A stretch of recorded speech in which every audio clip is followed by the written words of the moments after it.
A newborn tiger cub, barely 3 weeks old, wandered too far from safety.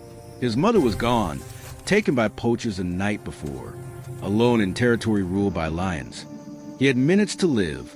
The pride's dominant lioness found him first. Every instinct said kill. Every law of survival demanded it. Tigers and lions are mortal enemies. They don't coexist, they destroy each other. But when she lowered her massive head toward that trembling cub, something extraordinary happened. Something that would unite two species that should never meet. And what happened next brought a team of scientists to tears. Real quick, I want to know where this story is reaching today. Comment your country or state below. Let's see how many places around the world care about stories like Tej's. Deep in the Gir forests of Gujarat, India, where ancient teak trees stretch toward the sky and golden grasslands roll endlessly, nature created something extraordinary. This is one of the last places on Earth where lions and tigers once overlapped territories. Two apex predators sharing the same ground. In a small clearing, surrounded by grass nearly 4 feet tall, something impossibly fragile struggles to survive. His name would later be called Tej, meaning bright in Hindi. Right now, he's simply a 3-week-old tiger cub who shouldn't be alone. His eyes barely open, tiny slits revealing confused pupils. His striped fur matted with dirt. He weighs less than 4 pounds.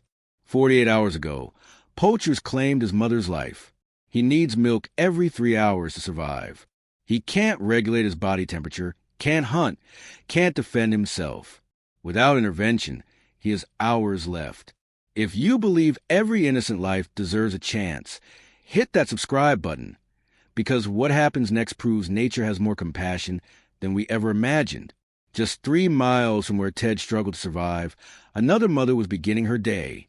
Her name was Rani, meaning queen in Hindi, and she ruled this territory with absolute authority.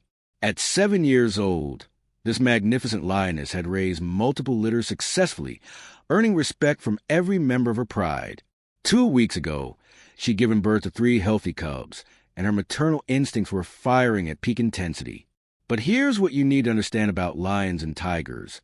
They are natural enemies. When their territories overlap, they compete viciously for food, for space, for survival itself. It's written into their DNA.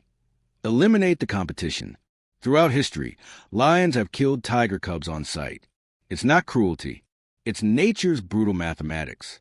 Rani's pride controlled the exact territory where Tej lay helpless. That morning, while her pride rested in the shade, Rani went hunting alone. Comment "Nature surprises us" if you're already amazed by what you're learning, because this story is just getting started. Her hunting route brought her directly to Tej's location. She heard him before she saw him. That desperate, high-pitched mewing cutting through the morning air. Rani froze. Her ears swiveled forward, locking onto the sound. Then she caught the scent. Tiger. Young. Vulnerable. She moved through the tall grass with lethal precision, each step deliberate and silent. When she finally saw him, every muscle in her body tensed. This was the moment. Predator and prey. Natural enemies meeting face to face. Tej couldn't run. His instincts told him to freeze, to make himself small. His tiny body trembled uncontrollably as Rani circled him slowly, her golden eyes never leaving his fragile form. She lowered her massive head, bringing her face inches from his. Her nostrils flared, taking in his scent.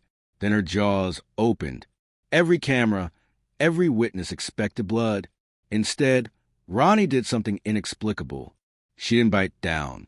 Instead, Rani gently closed her jaws around Tej's tiny scruff, the loose skin at the back of his neck, exactly as she would carry her own cubs.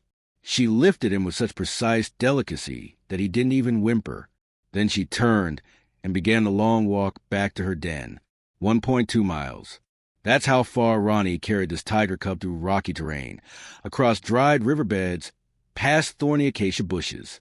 Her grip never faltered, never tightened enough to cause pain.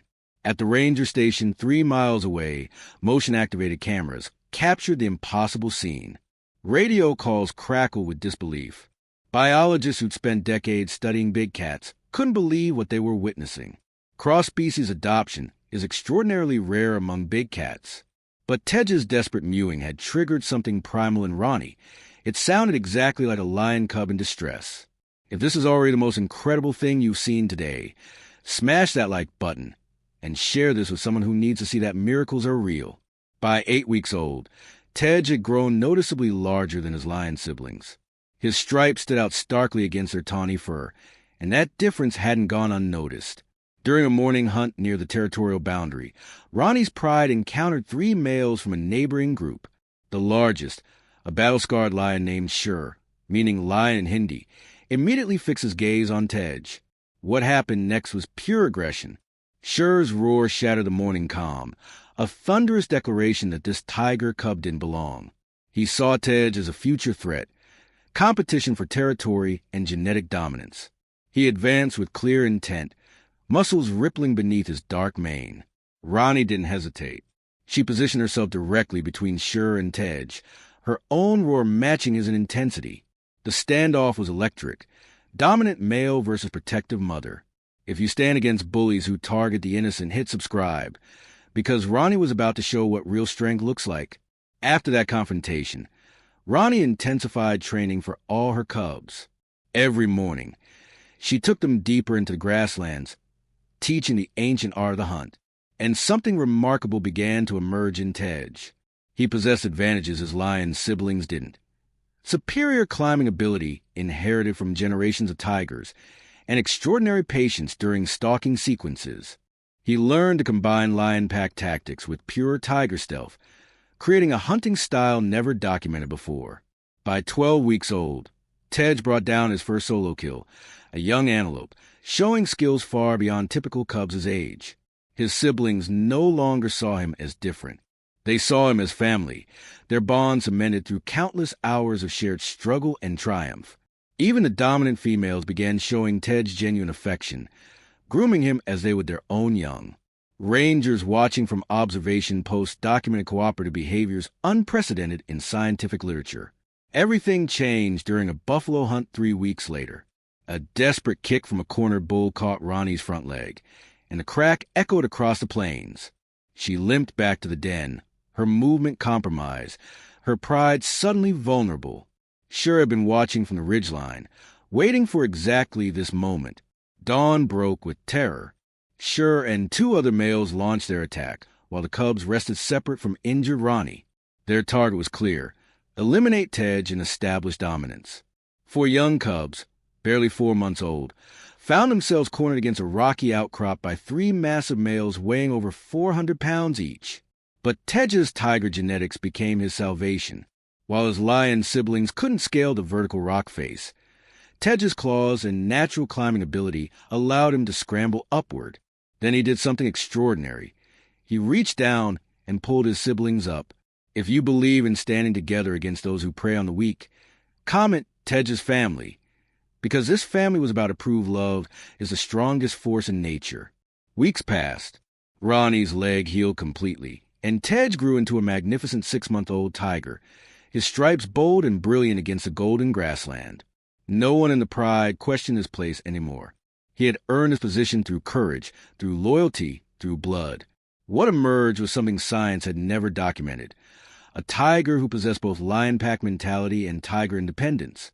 He hunted cooperatively with his siblings, coordinating attacks with precision, but he also stalked alone when opportunity arose, combining the best traits of both species into something entirely unique. His siblings treated him exactly as a brother. No distinction, no hesitation. When they slept, Tedge rested in the center of the pile, surrounded by purring bodies and protective paws. Rangers watching through observation scopes noted he appeared healthier and more skilled than typical captive-raised tigers. If Tedge's story touched your heart, share this video with someone who needs hope today, because real stories like this remind us that compassion exists everywhere, even in the wild. Tedge's story continues today, monitored closely by conservation teams working tirelessly to protect both tigers and lions in the Gir Forest. The poaching crisis at Orphaned Cub remains an ongoing threat, claiming innocent lives and tearing families apart across India's wilderness. Organizations on the ground fight every day to stop these tragedies before they happen. But Ronnie's choice teaches us something profound about acceptance across differences. She looked at Tej and saw past his stripes, past his species, past everything that said he was her enemy.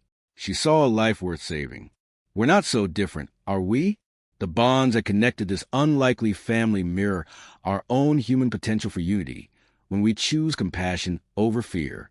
Sure tried to destroy an innocent life just because he was different. Don't let that kind of hate win in any form. If you stand for acceptance, compassion, and protecting the vulnerable, subscribe to this channel right now.